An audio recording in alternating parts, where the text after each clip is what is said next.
अमेरिकी राष्ट्रपति Donald Trump ने भारत पर 50% टैरिफ लगाया हुआ है, जिसके बाद से ही दोनों देशों के बीच रिश्ते बेहद तनावपूर्ण हो गए हैं। भारत ट्रंप के टैरिफ के आगे झुकने को तैयार नहीं है, बल्कि उसने अपने विकल्प खोजने शुरू कर दिए, जिस पर अब ट्रंप भड़क गए हैं और उन्होंने भारत पर टैरिफ बढ़ाने की धमकी दी है। तो क्या कहा है ट्रंप ने, क्या है नई चुनौती, जानेंगे इस रिपोर्ट में।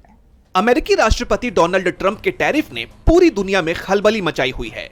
भारत, चीन जैसे देश उनके टैरिफ के खिलाफ सख्त रुख अपनाए हुए हैं, जिससे ट्रंप की बौखलाहट बढ़ती जा रही है और अब उन्होंने और ज्यादा टैरिफ लगाने की धमकी दे दी है।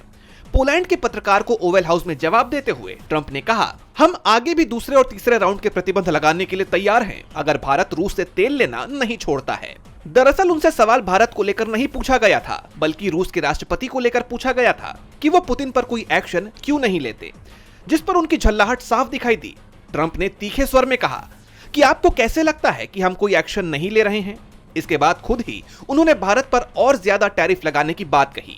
वहीं जब उनसे पुतिन, किम जोंग उन और शी जिनपिंग की तिकड़ी को लेकर सवाल पूछा गया, तो फिर वो भारत पर ही आ गए कि रूस को रोकने के लिए वो भारत पर टैरिफ लगा चुके हैं और वो आगे भी सेकेंडरी सेक्शंस के लिए तैयार हैं, जो ये दर्शाता है कि चीन के विक्ट्री डे परेड से पहले चीन में हुए एससीओ की बैठक में जिस तरह भारत के पीएम नरेंद्र मोदी ने रूस और चीन के राष्ट्राध्यक्षों से मुलाकात की, ये साफ मैसेज दे दिया कि भारत अमेरिका के दबाव में नहीं आएगा। उसके बाद से डोनाल्ड ट्रंप की नींद उड़ी हुई है।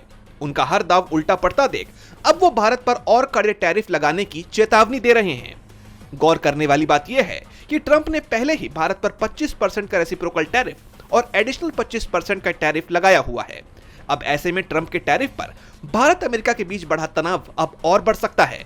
अब ऐसे में ट्रंप के टैरिफ पर भारत अमेरिका के बीच बढ़ा तनाव अब और बढ़ेगा या दोनों देश इसे कम करने की दिशा में काम करते हैं, ये देखना होगा। डीबी लाइव की रिपोर्ट।